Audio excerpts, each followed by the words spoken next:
This lecture accompanies chapters 2 and 3 of your textbook.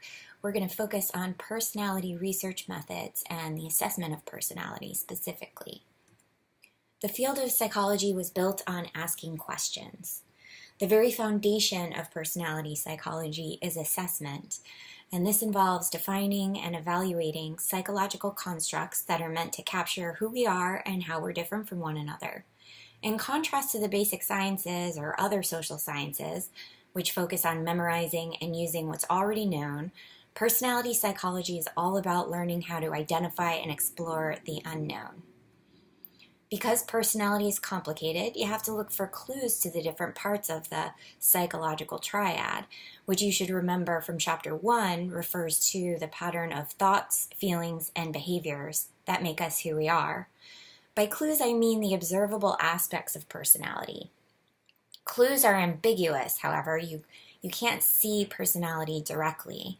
And because clues are not exactly clear, you have to be wary of what the clues are and think about what they really mean. A psychologist's job is to put all of the clues together and interpret them correctly to understand personality. The first type of data we'll discuss is S data, or self-report data. All self-report data involve a person's evaluation of his or her own personality. S, of course, stands for self-report, and this data is collected using questionnaires or surveys that have rating scales or open-ended response options. S data is the most frequently used data source in personality psychology. It has the big advantage of usually having high face validity. This just means that it has a high degree of measuring what it seems to be measuring. So if a measure has high face validity, we know that it is getting at what we're trying to get at in our study. Just on the face of it, we can see that it is measuring what we want to measure. In addition to having high face validity, S data has the advantage of being based on a large amount of information. You are always with yourself, so you have a ton of data on yourself and a unique perspective on your general nature. You are your own best expert, in other words. There's also the advantage that these data are true by definition. When we're assessing what people think of themselves, like their self-esteem or their self-efficacy, whatever they have to say is going to portray what they actually think of themselves. S data also benefits from having causal force. This means that self-perceptions, which is what we're assessing, actually create their own reality and influence the goals people set for themselves. So what people believe to be true about themselves will manifest in their behavior. So in and of itself, whatever someone has to say about themselves is meaningful. Finally, S data is simple and easy to collect and very cost-effective. There are some disadvantages of self-report data. First of all, maybe people won't tell you about their personality. People can't be forced to provide accurate information about themselves. Maybe they don't want to brag. Maybe they want to make themselves look better than they really think they are, like in a job interview. Or maybe they're ashamed of something about themselves. Second, maybe the person can't tell you about their personality. How do you know what or who you are if you are yourself all the time? This is called the fish and water effect. Also, maybe the person can't tell you because they're repressing the memory or repressing some aspect of themselves. Or maybe they can't tell you because they lack self-insight. Finally, S data have the disadvantage of being too simple and too easy, and this can lead to an over-reliance on using self-report data. There are three key aspects of I data, which is the second type of data we're going to talk about, or informant report data. This data is a judgment from a knowledgeable source about general personality attributes. And informant reports are used frequently in daily life, if you think about it. Letters of recommendation, gossip, blind dates, these are all examples of informant report data. We gather information from acquaintances, coworkers, clinical psychologists, and other people to find out about a person's personality. And these informant reports are based on observing people in whatever context the person knows them from. An advantage of I data is that there are lots of data points that people can get information from. Multiple informants can be used to gather information on someone across different settings, and this will likely result in more reliable information. Another advantage is that the information we gather is based on someone's observation of the person's behavior in the real world. And this means that informants are generally sensitive to context. So an informant will know a person in different situations and can know if that person was crying yesterday because they failed an exam, or if crying is just something they generally do despite the situation. Eye data also have causal force. They're based on observations that other people have of someone. In other words, eye data is a person's reputation, and that reputation means something. It affects opportunities, and it affects what we expect of ourselves. Like S data, eye data also has definitional truth. Some aspects of personality are based on what others see you do or how they react to you. So we can't assess for charm without assessing what other people think of you. There are some disadvantages of eye data. There's limited behavioral information. If you're only using one informant, for example, they only know you possibly in one context, and so people might be different in different contexts. Lack of access to private experience. This means that people don't share all of their private thoughts and feelings with their friends or coworkers. So those informants have limited information. There's also error. We're more likely to remember behaviors in other people that are extreme, unusual, or negative. And there may also be bias in an informant report due to personal issues. Maybe the informant secretly loves or hates the person, or is in competition with the person, or maybe they're prejudiced, and this is going to bias the kind of information that they give. The third type of data is referred to as L data, or life outcomes. L data are verifiable, concrete, real-life facts that may hold psychological significance. Marital status, hospitalizations, where you're employed, all of these real-life facts say something about you.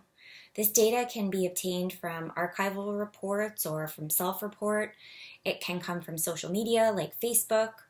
It can also come as residue, or the stuff that we have and leave around that reveals who we are, whether we know it or not. L data has a few advantages and one major disadvantage. The advantages include the fact that it's more objective and verifiable, and therefore isn't prone to biases like self-report or informant report. It also has intrinsic importance, meaning criminal records and GPA all say something about your behavior intrinsically. Finally, L data has psychological relevance. We know for a fact that some L data are affected by personality. For example, rates of mortality are L data, and we can see from personality studies that people who are conscientious are likely to live longer. Therefore, this type of L data tells us about personality. The major disadvantage of L data is that it is multiply determined. Multi-determination refers to the fact that there are many different causes for something, and L data can be influenced by much more than personality. An adolescent, for example, can have a criminal record more because of systemic racism than because of behaving any differently than other teenagers, for example. Behavioral data is the last type of data that we'll discuss. Behavioral data is information that is carefully and systematically recorded from direct observation. Behavioral data can be natural, which involves assessing behaviors in daily life through a daily diary or a frequent mood rating app. Behavioral data can also be collected in the lab. Here, the researcher would manipulate a situation which elicits a certain type of behavior and then measure that behavior. Behavioral data can also be a measure of physiology or reaction time to a task. If I put you in a situation and I measure your blood pressure, that is behavioral data. If I put you in a computer task and I measure the amount of time it takes you to react to different things, that is also behavioral data. Behavioral data has a number of advantages and disadvantages. When you gather behavioral data in the lab, there's no need to wait for the situation of interest to happen because you can create it. When you gather behavioral data through natural observation, you're getting a very rich, realistic sense of how somebody behaves. Behavioral data has the appearance of objectivity. You aren't taking someone's word for their personality. There's less distortion and less exaggeration because you are observing the behavior. You also have a higher reliability and more precision, especially in the lab. I say appearance of objectivity because there's still a need to make subjective judgments. You still need to decide which behaviors to observe, and you need to decide what those behaviors mean. Behavioral data is difficult and expensive to collect. And there's also the fact that it's hard to know what the interpretation of the behavior should be. So does duration of smiling or number of times laughing at a joke really say something about the person's level of happiness? Or is it reflecting something else? Regardless of the type of data, there are 3 critical questions we have to ask in order to know whether we should draw conclusions from data. What matters first and foremost is this data valid? Is this data reliable? If either of those things is not true, then nothing else matters. Those 2 aspects can also be combined into a third question, which is, are the data generalizable? Reliability in research refers to measurements that reflect what you're trying to assess and that are not affected by anything else. So it is the tendency of a measurement instrument to provide the same comparative information on repeated occasions. A test is considered reliable if it gives the same results for someone who takes it on different days or in different settings. If we see different results for the same person on different days, we have to wonder what is causing the noise in the data such that the measure is not pulling out the same signal each time. This noise in the data is referred to as measurement error, and this is the cumulative effect of extraneous influences on a test score. Depending on whether you are measuring states versus traits, that noise might be important. So it's not measurement error if somebody's mood biases their report on a test if what we're actually interested in is their mood. That mood is a state. However, if we're more interested in how they generally feel every day or across different situations, then we're interested in their trait, and therefore we do want stability. So traits refer to stable occurrences, whereas states refer to inconsistent or unstable occurrences. And if we're talking about traits, then we need to be conscious of measurement error. Ways to ensure reliability include making sure your measure is precise. This means managing the data very closely, correctly recording data, scoring data, entering data into a database. Low precision of measurement can really undermine reliability. Second, the state of the participant can undermine reliability. If the participant is ill or distracted, that's going to bias their information that they provide.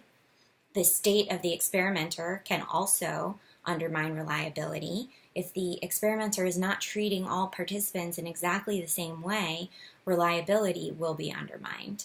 Finally, the environment can undermine reliability. If the temperature in the room suddenly drops or there's a lot of noise outside the building on some days but not other days, then reliability across the study can be undermined.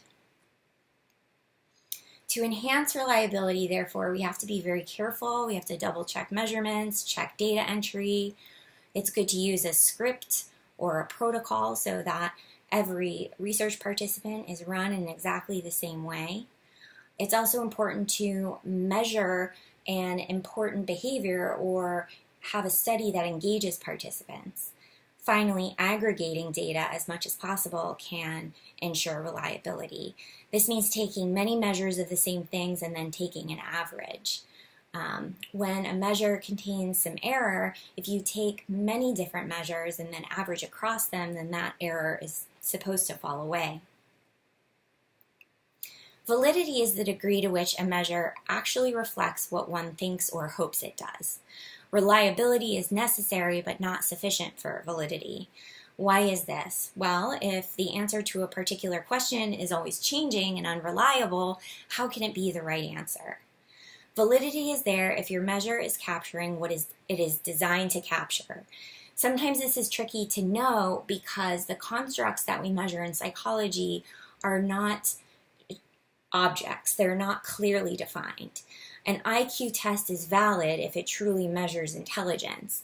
But what is intelligence exactly? How do we know what this construct really is? That said, we try to get as close as possible to measuring exactly what we think the construct is, and we can compare measures to other measures to see if they are valid. Finally, modern psychometricians view validity and reliability as aspects of a single broader concept called generalizability. And the question for generalizability is, what else does the measurement or the result generalize to? Can we really generalize our results to different populations or different settings or different times? The biggest generalizability issue in personality psychology is whether the test generalizes over different populations. College students cannot reflect everyone in the world. We know that students in college are generally more affluent, liberal, healthy, and younger than people who aren't currently in college. In early social psychology research, there was a gender bias. All of the research was conducted with males. Gordon Allport is known as saying, it never occurred to us to include women. Now we know that women are more likely to volunteer and show up, and this biases research in the opposite direction. There might also be systematic differences between participants who actually show up to research or sign up for research and those who don't show up for research. Finally, most research has been conducted using weird populations. Weird stands for Western, educated, industrialized, rich, and democratic populations. And this needs to be changed if we're going to make personality research more generalizable to other people.